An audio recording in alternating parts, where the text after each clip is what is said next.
Yeah, we feel like we're playing much better, you know, and more consistent. Was this, in your mind, inevitable once everybody got rolling? Yeah, but you still wanted to continue to push it and play with that urgency and not expect that this was going to happen. You know what I mean? You're still playing with that importance. Is this the best Clippers team in 17 years you've been in LA? Yeah, I don't think it's a question about it. Yeah, you said in the preseason that you thought they'd be a contender for the conference finals, but the way they've come together, this win streak, what are your thoughts on it? That was extremely impressive.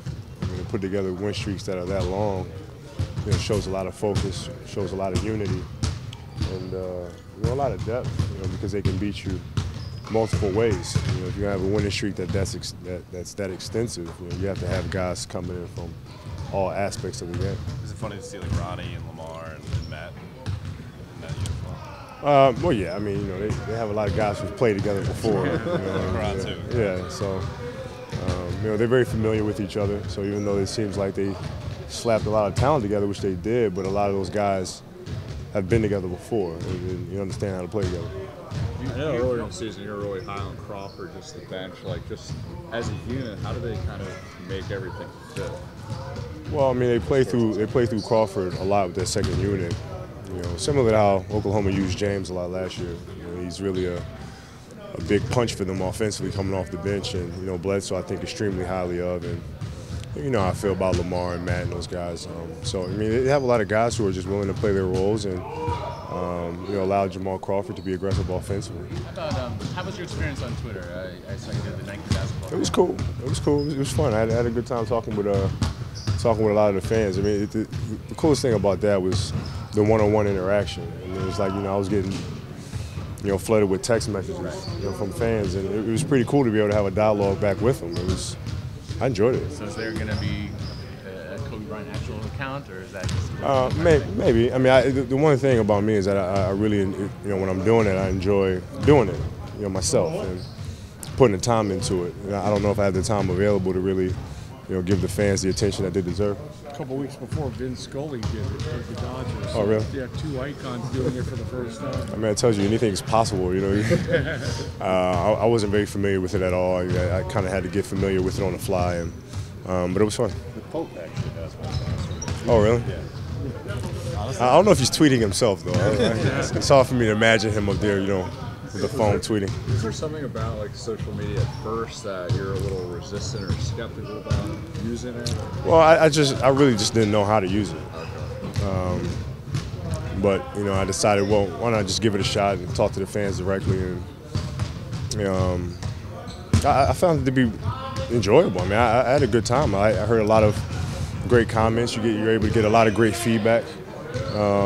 About the game, but also about the product as well. What they thought, what they liked, what they didn't like. I mean, it's the best way to gauge reaction, I think. Who came up with the avatar, the picture of the? Oh, I did. Yeah. Kobe, you talked about roles and players. We want to talk about the Clippers a second ago. You got a situation here with Antoine Jamison, career great player, having to really suck it up right now. As somebody who's a team leader, do you talk to him at all about it, encourage him? No, not really. I mean, because he's also a team leader in his own right. And the way he leads is by being a professional, like he's doing right now. He's out there working, after practice, getting shots up. And that's a great example for the rest of our guys. I mean, there's one thing to lead from the front by playing a lot of minutes, but there's also, leadership from the backside, which is not playing a lot of minutes, but still being a professional and showing your unselfishness for the group. And I think that has an effect on the rest of the team. That gains him respect in you guys' eyes? Absolutely. And not only respect, but it helps us as a ball club to be unselfish and to play for each other. And, when he gets his opportunity, he's going to go in there and play well. I mean, he had a bunch of games where, he had a game where he had like 30 and 15 rebounds and all sorts of stuff. I mean, he's definitely capable. So, his number would be called, but it's important for him to just continue to be a professional. Kobe, you were talking earlier about obviously the Clippers bench, but when you look at the unit these past few years, I mean, you obviously have good players. Lamar, Meta's playing well, but as a whole unit, it's never ranked among the top in the league. Like, can you put your finger on? Well, I mean, that's because our front five is so dominant. Yeah. Yeah, that's going back to me and Shaquille. We were just very dominant, and me and Powell. I mean, we just we had Lamar that sacrificed, came off the bench for us and put up big numbers. Yeah. But for the most part, man, our front five just dominates the majority of the game. And I mean, that's just how it is.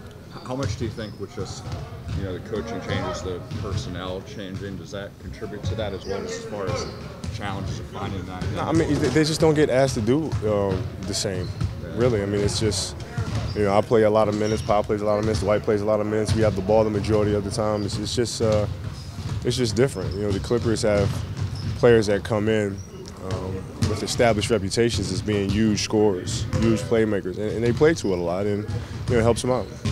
From a player's viewpoint of another teammate, what's going on with Powell right now? He just looks different than he did before he got the news. No, I think he's accepting, what we need from him, and he's working on his game to improve his game to become a better basketball player, which he's had the talent to do. I mean, you see him out there working on his three-point shot. I mean, he has a post game, he has a mid-post game.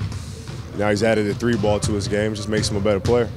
What is it about Steve's vision of the floor that separates him from other people, in that court vision? I think it's his timing. He has great court vision, but he also makes extremely accurate reads, on-time passes, and he's able to slip passes in the cracks that I didn't even think it was possible for him to get the ball there.